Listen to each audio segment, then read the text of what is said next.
May pananagutan ba? Dapat bang managot ang Vice President ng bansa, Sara Duterte, sa kanyang sinabing ini-appoint niya ang kanyang sarili bilang designated survivor? Ngayong papalapit na ho ang State of the Nation address ng ating Pangulo, pakinggan natin itong balitang ito. Medyo pag-usapan natin, kakaiba po ito eh. Vice President ang pinanggalingan eh. Kahapon ni Vice President Sara Duterte. I am appointing myself as the designated survivor. Bahagi yan ang kanyang pahayag ng Yan o. Ina-appoint ng sarili bilang designated survivor. Ilang araw na po itong isyong ito, kaya lang ito ngayong ating pag-usapan ngayon. Bilang mamamahayag, bilang Pilipino, at dito na rin sa ating pagbablog araw-araw. Ako may nakikita po dito na mga dahilan na dapat imbestigahan si Sara Duterte. Dalawa po kasi ang pwedeng mangyari dyan eh. Una, huwag nating kalimutan, meron po tayong anti-terror law, isang napakatapang na batas. Ang sinasabi po sa anti-terror law, yung mga pagbabanta, pag-uorganisa na may kaugnayan sa destabilization o panggugulo sa ating bansa, lalo na yung pananakot. Pasok yan sa anti-terror law. Terorista ka man o hindi, may kaugnayan ka sa kanila o hindi, pero ang galaw at sinasabi ay may epekto sa pananakot sa tao, pananakot sa seguridad ng bansa at seguridad ng ating Pangulo, pwede pong i-apply ang anti-terror law, di ba? Kayo, mga abogado, at kayo pong nakakaintindi ng batas tungkol sa anti-terror law. Hindi ho biro yan. Yung Anti-Terror Council na membro dyan ay mga gabinete, baka pwede nyo silipin yan. Biro ba ito or totoo? Ang pagbibiro ba ay pwedeng i-apply ang batas? Aba, sa airport, pag ikaw ay nagbiro na merong mangyayari sa aeroplano, sa airport, agad-agad hinuhuli ka at iniimbestigahan ka at hindi ka sinasakay sa aeroplano. Dahil hindi biro, buhay ang nakataya. Ay ito pa, State of the Nation address ng Pangulo sa July 22. Ang sinasabi ng pangalawang Pangulo, Sara Duterte, hindi siya a-attend ng SONA dahil siya daw ay ina-appoint ng kanyang sarili bilang designated survivor. Parang mayroong mangyayari. Parang alam niyang may mangyayari. So, yun ang sinasabi ko. Hindi naman tayo nagmamagaling. Di ba dapat suriin ito ng Executive Department ng Intelligence Community at aralin kung yung anti-terror law ay pwedeng i-apply sa pangalawang Pangulo? After na mga investigasyon na yan at kung ano man, alam ba nyo, sa aking paniniwala, pwede ring maging ground ito for impeachment.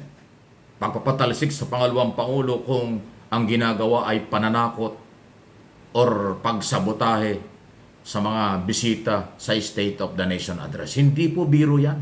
Hindi ko alam kung anong pinanghuhugutan dyan ng ating nitong pangalawang Pangulo. Itong si Sara Duterte, abogado, dating cabinet secretary, ngayon ay nandiyan pa rin dahil ang alis yata niya sa 19 pa. Sa DepEd, Vice President.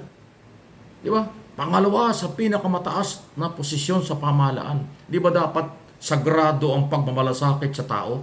Sagrado ang pagmamalasakit sa Pangulong inihalal ng taong bayan? Dahil Vice President ka.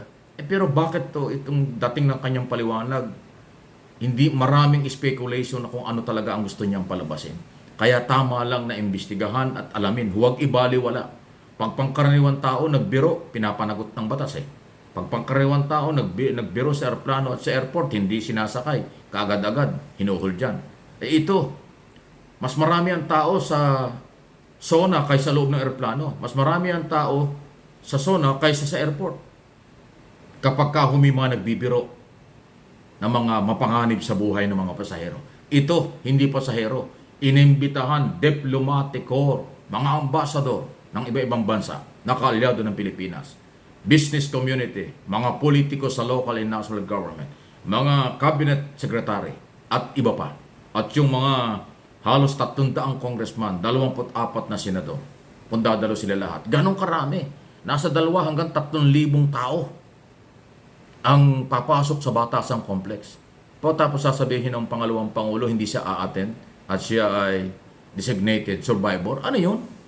Meron bang magsasabotahe?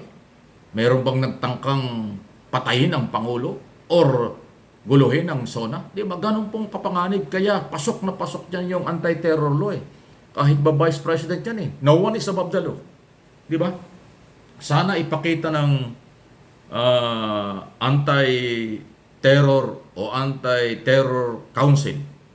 Meron hong council tungkol dyan ho sa anti-terror law implementation eh. Sila'y merong authority magpa-imbestiga at magrekomenda sa korte na kasuhan ng kahit sino kapag nananakot at nagbibigay ng panganib sa buhay ng mamamayan at ng Pangulo ng bansa. Yun po yun. Hindi tayo nagmamagaling. Tingnan ninyo yung anti-terror law kung anong ibig sabihin niya. Ako naman ipinapalaala ko lang. Hindi ko sila dinidiktahan. Ipinapalaala ko ang responsibilidad ng Executive Department, ng Law Enforcement Agency, ng Intelligence Community sa ganyang klaseng statement, saan man ang gagaling ito. Pero lalo na, pangalawang Pangulo ng bansa ito. Kung siya'y nagbibiro lang o wala sa hulog, wala sa lugar ng kanyang pagbibiro, wala yan, hindi yan basihan para hindi siya papanagutin sa batas. Pwede nga maging pagkatapos ng investigasyon na may kinalaman sa pagbabanta sa buhay ng Estado at ng Pangulo, pwede yan maging ground para nga patalsikin. Impeachment. Ganun po yan. Kaya huwag tayo magbibiro. Ang hirap na nga ng buhay, dami nga ng problema ng bansa. At yung mga elected official ng bansa dapat nangunguna at sumasama sa ating Pangulo para pagandahin ang buhay ng Pilipino. Nananakot pa. Ano ito? Ano ba yan? Ano bang nangyayari sa atin? Ano ba kayo? Marami hong tanong. At ako bilang Pilipino, nagmamalasakit lang ho sa buhay ng Pilipino, katatagan ng ating bansa, security ng Pangulong Marcos at ng lahat ng delegado at lahat ng tao na pupunta sa batasan. 1 week na lang ilang araw na lang SONA na. Tapos ganyan ang style ng pangalawang Pangulo. Ano ba ito? Ano bang nangyayari? Kailangan ang ipakita ang batas. Kailangan ang iparamdam ang kapangyarihan ng mga batas na umiiral sa ating bansa. Namumuliti ka man, propaganda man yan, o kung nagbibiro man, merong pananagutan. Ganun po. Kung ano ang pananagutan ng simpleng mamamayan, ano ang pananagutan ng simpleng mamamayang nagbibiro o nagsasabi na kung ano mang lalabag sa batas, dapat yan din ang pananagutan ng kahit sino. Kahit pangalawang Pangulo pa ng bansa. Kung gusto natin tumino at gusto nating ipakita sa buong mundo na hindi nagbibiro ang ating mga batas. Kasi seguridad ng dayuhan, seguridad ng Pilipino, seguridad ng Pangulo, at State of the Nation Address ang pinag-uusapan dito. Napakahalagang report sa bayan. Ire-report ng Pangulo sa taong bayan kung ano ang kanyang nagawa at ginagawa at gagawin pa sa susunod na taon. Ano ang tunay na kalagayan ng bansa? Yan po ang buod o laman at layunin ng State of the Nation Address. Pagkatapos ganyan ang mga statement ng pangalawang Pangulo, ano man naman? Panagutin kung kinakailangan. Managot kung kinakailangan. Galaw-galaw naman yan. Mga otoridad, please lang po. Huwag tayong nating ibaliwala ang ganyang klase mga pahayag kahit kanino pa nanggagaling ito.